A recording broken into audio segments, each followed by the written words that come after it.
Salmo 51.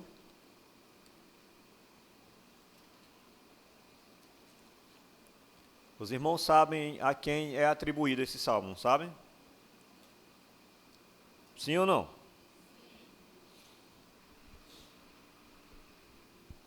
É atribuído ao grande rei Davi. E esse salmo fala de um momento crucial na vida de Davi. Fala não da sua unção, quando ele foi ungido rei de Israel, que foi um momento marcante, interessante na vida dele.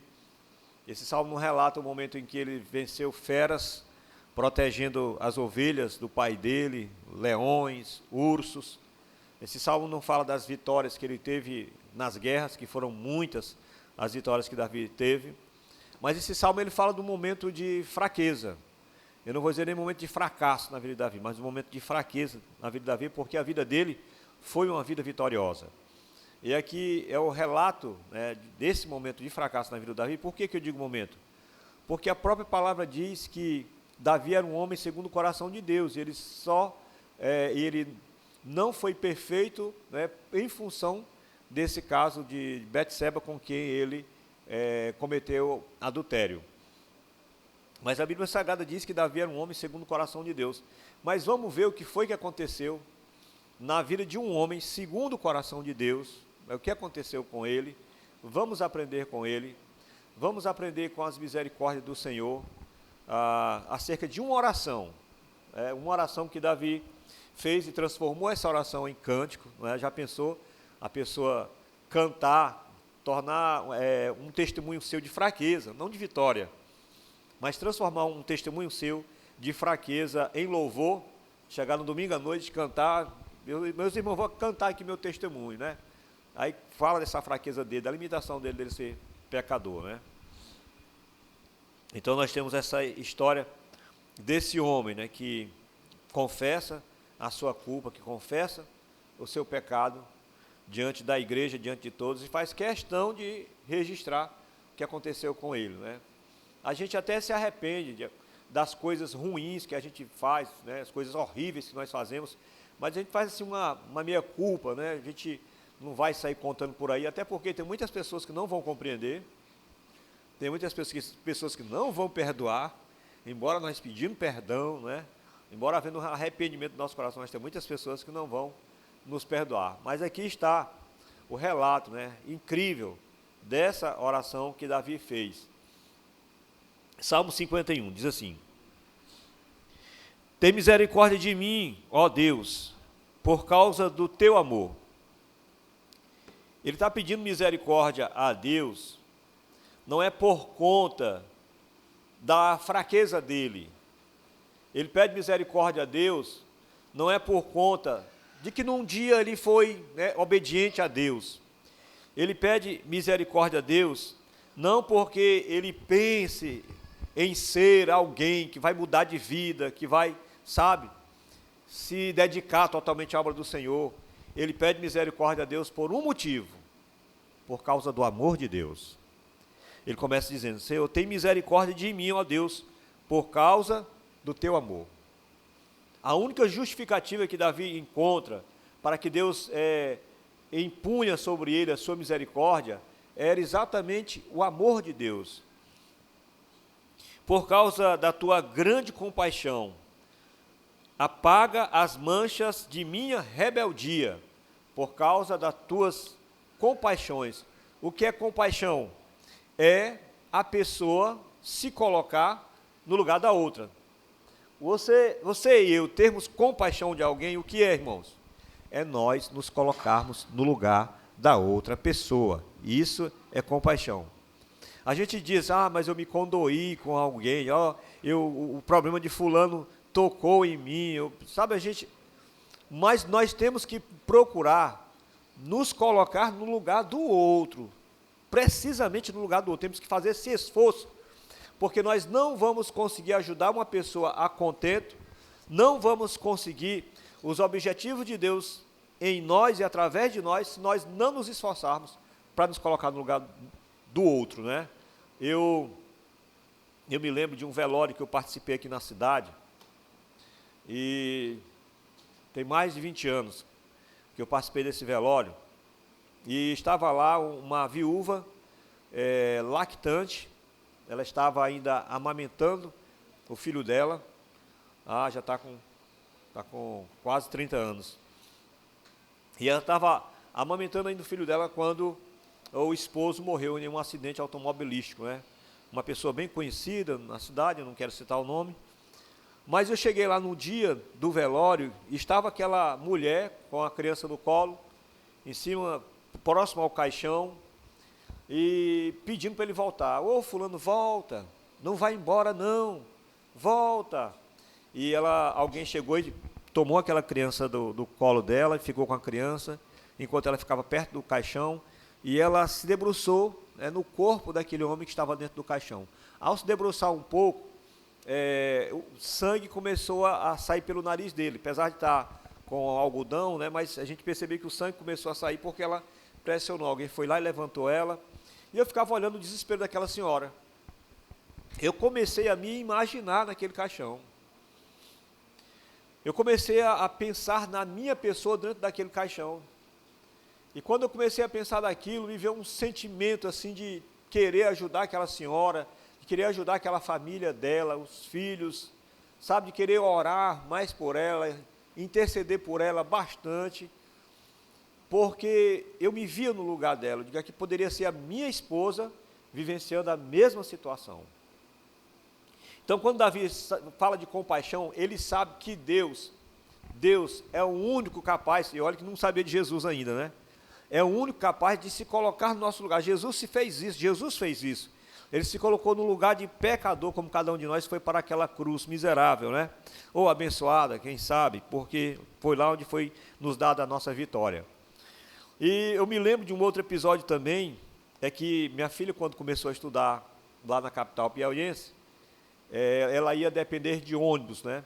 Ela estaria dependendo de ônibus, e ela nunca tinha morado só, e minha filha ia morar só, né? Nossa filha caçula e tal, faculdade, aquela vida corrida de cidade grande, que não é fácil.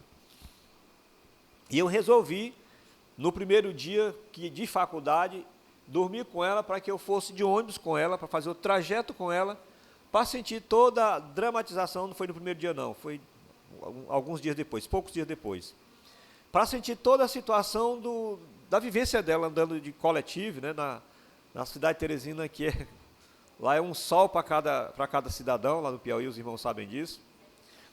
E elas acordavam de madrugada, nós acordamos, eu acho que eram umas 4 horas da manhã. Eu sei que nós saímos, não era escuro, e olha que lá o sol nasce primeiro do que aqui. Lá quando dá 7 horas da manhã, o sol está tinindo. E aí eu acordei de madrugada, ainda estava escuro. Esperamos o ônibus lá no ponto final, que ela mora no ponto final do ônibus, né, o condomínio que ela mora lá. E a gente estava lá no ponto final do ônibus, esperando esse ônibus lá. O ônibus chegou, entramos no ônibus e fomos para até a faculdade. Pegamos 2 ônibus. Esse ônibus ia até o centro, roda bastante, né, da Zona Sul até o centro da cidade. Quem conhece Teresina sabe que é um trajeto bom, do extremo sul da cidade. E descemos lá no centro da cidade, e ficamos esperando outro ônibus lá. O outro ônibus veio, nós embarcamos no outro ônibus e fomos para a faculdade. Chegamos lá na faculdade. Esperei ela, fiquei lá esperando ela até a hora de ela sair da faculdade. Fui na parte da manhã, nesse dia tinha aula pela manhã, terminou mais cedo assim, terminou umas 11 horas a aula dela. E aí a gente embarcamos novamente no ônibus de volta, 2 ônibus, mesmo trajeto, só que 2 ônibus. Irmão, daqui para lá, o ônibus topado de gente, cheio, que se nós não tivéssemos entrado lá na parada final do ônibus, a gente ia a pé. E aquelas curvas e tudo, e gente cai por cima da gente, com bagagem e tudo, com mercadoria e tal, e menino chora, e uma coisa e outra, aquelas coisas bem corriqueiras, né, de uma situação como essa. Na volta mais ainda, com um detalhe, calor de rachar, e o ônibus lotado, né? Se eu tirasse o pé do chão, não dava para botar de volta não, porque tão cheio que estava o ônibus. E eu sentindo toda aquela situação, eu disse, eu tenho que comprar um transporte para minha filha, eu preciso. Daí foi onde eu tive que me esforçar, Garrincha, para comprar um transporte para minha filha, porque se eu não tivesse ido com ela, talvez se eu não tivesse vivenciado com ela, eu não teria sensibilidade para, naquele período, estar comprando um transporte para ela. Poderia ser até que eu comprasse depois, mas naquele período, não, com certeza. Então, quando o salmista pede a Deus misericórdia, ele sabe que Deus é capaz de se colocar no lugar dele, como um homem limitado. Olha para mim, Senhor, eu sou um homem limitado, e tudo e tal. E a intenção do salmista era pedir para que Deus se colocasse no lugar dele. Tenha misericórdia. Se nós nos colocarmos no lugar das outras pessoas, até diante dos erros, nós vamos ter capacidade para julgar as pessoas com a palavra, porque a Bíblia Sagrada diz que nós podemos julgar as pessoas com a palavra, mas é importante nós termos misericórdia, vivenciar. É por isso que discipulado, o contrário do que todo mundo pensa, é discípulo ao lado. Discipulado é o discípulo ao lado. Tem um irmão muito especial na igreja que toda vez que tem reunião de homens, eu vou na casa dele buscar ele. Eu não sei se ele já foi a alguma reunião de homens sozinho, né? Mas toda reunião dos homens que tem, eu faço questão de ir na casa dele buscar ele.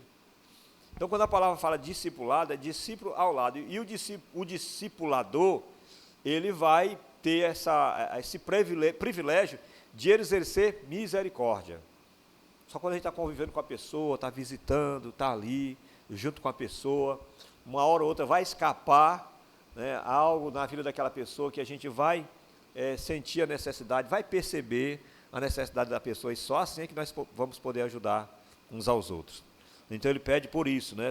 Eu só estou falando aqui para que os irmãos entendam esse conceito de misericórdia. Diz assim: livra-me de toda a minha culpa, purifica-me do meu pecado. Ele não está dizendo aqui, ele não está transferindo a culpa como Adão fez. Ele não está transferindo a culpa. Senhor, a mulher que tu me deste. Aí chega para a mulher: Senhor, a serpente. A serpente, vai ser o próprio diabo. Ele não transferiu a culpa dele para ninguém, ficou caladinho, ele estava caladinho, ele ficou. Mas Davi está pedindo para Deus livrar ele da culpa dele. Às vezes nós pecamos e tudo, não foi fulano que estimulou, mas provocou, porque isso, aquilo, outro. Assuma a sua culpa, assuma a sua responsabilidade, independentemente de outrem, independentemente de qualquer outra pessoa, do que possa ter feito, do que possa fazer, do que esteja fazendo, não interessa para Deus isso aí. Para Deus isso aí não tem nenhuma importância. É você e ele, é o tete a tete. E é por isso que o salmista diz aqui: lava-me da minha culpa. Ele poderia muito bem dizer para o Senhor: Senhor, faz 3 meses que essa mulher está aí se exibindo para mim. Davi era um homem bonito, de gentil aparência, a Bíblia Sagrada diz, não é? A outra lá, com certeza, devia ter interesse para ele, porque se tem uma coisa, um ser que é precavido, é a mulher na hora das suas intimidades. Na hora de tomar banho, coisa do tipo, mulher muito precavido. E que lugar é esse que ela estava, que lá da sacada, dava para ver ela sem roupa? Que lugar é esse? Foi só uma vez? Foi não. Ele poderia argumentar isso: Senhor, o marido dela para a guerra, essa mulher aí, mulher também bonita, não sei o que e tal. Não sei se um dia ela bateu aqui no palácio, foi lá, de repente pegar alguma informação, né, do esposo, coisa do tipo, né, porque quando a pessoa quer fazer o mal, ela dá um jeito. Mas a verdade é que aquela mulher, com certeza, nos banquetes que eles faziam juntos, né, ela deve ter se insinuado para ele, né, nos banquetes que ele realizava com os seus oficiais, porque Urias era um dos soldados dele, oficiais dele. Eu não sei que houve um tempo, e Davi poderia contra-argumentar isso aqui, não, porque também é demais. Aqui, Senhor, o Senhor sabe, não, foi demais, me perdoa, mas é porque a mulher provocou demais, o Senhor sabe disso. Não. Ele assume a sua responsabilidade sem estar apontando, sem estar colocando nenhuma circunstância, nem ninguém. Lava-me da minha culpa, purifica-me do meu pecado. Ele abraçou para ele, a culpa é minha. Pois reconheço minha rebeldia. É aquele que se intitula com rebelde, né? Rebelião, o pecado da rebelião é semelhante ao pecado da feitiçaria. Davi se rebaixou para Deus mesmo. A gente faz uma meia-culpa, irmãos, do nosso pecado. Parece que nós nunca pecamos, parece que o pecado assim foi, sabe, um escorregão, um negócio assim. Davi não, ele encarou o pecado dele como algo que entristece a Deus e como algo que realmente separa nós de Deus, como eu falei na nossa última reunião, né, no livro de Romanos, quando nós estávamos na casa do irmão Denis, na segunda-feira. Pois reconheça a minha rebeldia, meu pecado me persegue todo dia. Ou seja, Senhor, eu tenho essa inclinação. Não foi só aquele momento que eu pequei, não.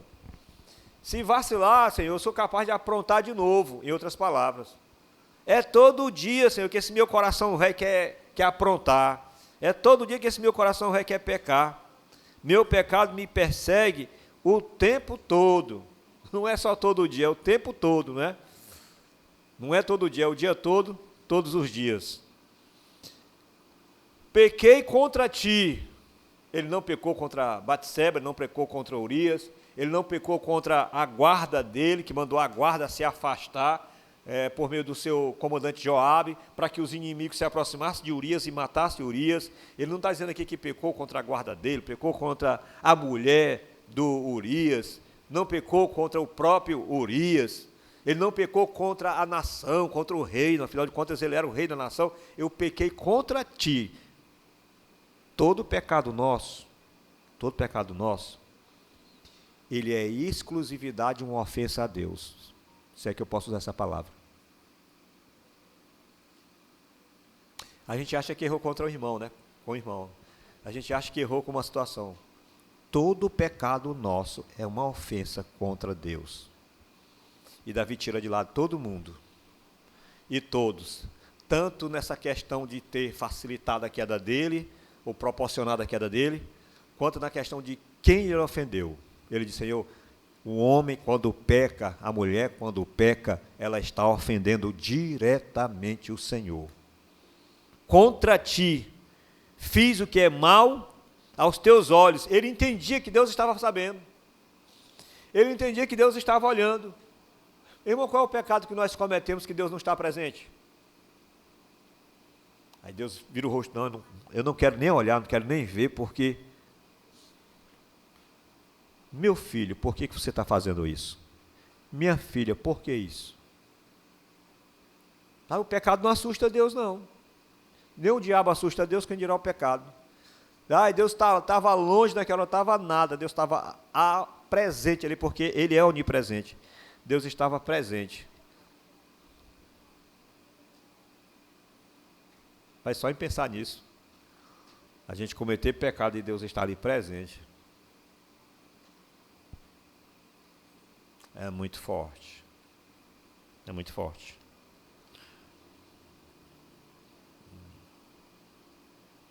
Por isso tens razão no que dizes. Quando o Senhor chegou para Caim, o que foi que aconteceu? Porque não sei o quê, porque a tapioca mordeu o beiju, a abóbora virou girimum. Não, ele não foi com arrodeio. Senhor, tu tem razão no que dizes. Em outras palavras, eu calado estou errado e falando me complico. É justo, tens razão no que dizes e é justo teu julgamento contra mim. É justo. Não há nenhuma injustiça no julgamento de Deus, pois sou pecador desde que nasci. Sim, desde que minha mãe me concebeu. A nossa natureza, ela é pecaminosa, ela é adâmica carnal, uma criancinha, um bebezinho, é pecador miserável, que tem o perdão de Deus automaticamente. Enquanto ele não atinge a idade de consciência, ele tem o perdão de Deus, mas é pecador miserável. A partir do momento que se tornou vida, é pecador, por conta da natureza. A nossa natureza, ela é pecaminosa. Deixa esse indivíduo crescer, para você ver como vai mostrar quem ele é. Pode deixar um homem nascer, um indivíduo nascer, bota ele ali numa bolha, deixa ele crescer sem ter nenhum contato com ninguém, nem com a sociedade. Depois, quando ele atingir a maioridade dele, solta ele aí na rua, no meio da sociedade. Mas, ao mesmo tempo, você vai educando ele. Aí tira ele. Quando ele sair de lá, você vai ver a inclinação nossa. Irmão, quando nós for conversar com Deus, a gente tem que conversar como quem é pecador. Claro que redimido por Ele. Mas temos que conversar com Ele como quem é pecador, porque somos pecador. Tu, porém, desejas a verdade no íntimo e no coração me mostras a sabedoria. Purifica-me da minha impureza e ficarei limpo. Só Deus é quem pode purificar o homem, não são os seus posicionamentos. Mas eu tenho raiva de quem rouba. Mas eu tenho raiva de quem engana. Mas eu tenho raiva de quem mente. Tu é um infeliz também. Tem essa revolta contra você. Ele está dizendo aqui. Lava-me e ficarei branco como a neve. Devolve-me a alegria e a felicidade que tu me quebraste. Ele foi quebrado por Deus, né? Quando o profeta chega lá para falar com ele, aquela história das ovelhas, né? Agora permite, do camarada lá que tinha só uma ovelhinha que ele criava, né? Agora permite que eu exulte outra vez. Não continues a olhar para meus pecados. Falando da onisciência do Senhor. Remove as manchas da minha culpa. Cria em mim, ó Deus, um coração puro. Renova dentro de mim um espírito firme. Não me expulse de tua presença e não retires de mim o teu Santo Espírito. João capítulo 16, versículo 8. O Espírito Santo é quem convence o mundo do pecado, da justiça e do juízo. Se não for o Espírito Santo, meu irmão, pode passar pelo que for. Nós não vamos nos dobrar. Você pode sepultar sua filha mais amada, você não se dobra, não. Você pode sepultar, enterrar a pessoa que você mais ama no mundo, para isso dobrar você, mas não se dobra, não. Só o Espírito Santo é que é capaz de fazer com que nós reconheçamos, com que caia a ficha em nós, para que nós nos voltemos para Deus. Eu estava lendo o livro de Nando Barrado. Ele foi que escreveu aquele livro, O Milagre dos Andes, né? Um dos sobreviventes, lá em 1972, lá na Cordilheira dos Andes. O time de rugby que estava vindo do Uruguai, o time do Uruguai caiu na Cordilheira dos Andes, lá no Chile. Eles passaram 72 dias, eram 45 passageiros. Nesses 45 passageiros, 5 eram tripulantes, né? Que é o pessoal que comanda a aeronave e assiste as pessoas, né? Os empregados do avião. Quando alguém fala tripulante, né, a gente tem que entender que são os oficiais do avião. E escapou 15 pessoas, 16 pessoas contando com ele. Ele passou 3 dias inconsciente quando o avião caiu. 3 dias inconsciente. Aí tem toda aquela história, né, do canibalismo, não, tem um outro nome que se dá, não sei se é antropofagia, que é comer carne humana por necessidade, nesses casos aí, extrema necessidade, que foi o caso deles, né, que se alimentaram das carnes humanas. Aí ele conta toda essa saga, né, ele com a pessoa que vivenciou, né, que escapou do acidente. Aí ele conta a história. Foi contar 30 anos depois a história. Sabe o que me chama a atenção? É que, pelo menos não temos registro, pode ter sido que na hora da morte ou perto de morrer, não sei, mas não tem registro dessas pessoas se voltarem para Deus. Que, normalmente, num acidente como esse, pelo menos no meio de 16, uma haveria de se tornar uma religiosa. Mas a gente não vê nenhum fato registrado na vida de nenhum desses passageiros. Aliás, tem um outro livro também que conta, só que esse é um rapaz que estudava com um dos tripulantes. Aí ele escreveu um livro também que fala dessa tragédia. Ele entrevista cada uma das pessoas, os 16 tripulantes do acidente, ele entrevista. Mas eu fico pensando, irmão, milagre, realmente, o nome do livro que ele colocou, Milagre dos Andes. Aquele que caiu lá em Chapecó, o avião de Chapecó, eu não sei onde foi que ele caiu agora, não me lembro, não sei se foi em São Paulo. Não, foi em outro país, aqui na América do Sul. Então, aquele avião que caiu, da Chapecoense, escaparam 2 pessoas, não foi? O jornalista e aquele jogador, que era o zagueiro, né, do time da Chapecó.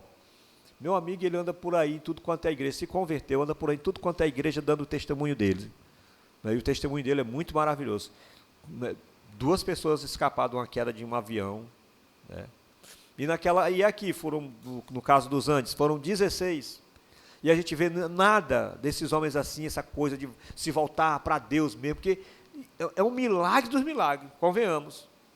Mas isso mudou, estou falando aqui entre parênteses, né? Porque do meio para o fim a gente não sabe o que aconteceu. Mas até onde se sabe, mudou a vida daqueles homens? Não mudou. Assim como não mudou a vida dos 10 leprosos, mudou a vida só de um. Irmão, você e eu temos uma vil concupiscência, o desejo desenfreado da carne, querer tirar vantagem, querer passar na frente na fila. Ah, eu não fui convidado. Ah, mas não me avisaram, não me chamaram. Ah, você quer dessa... Isso é pecado.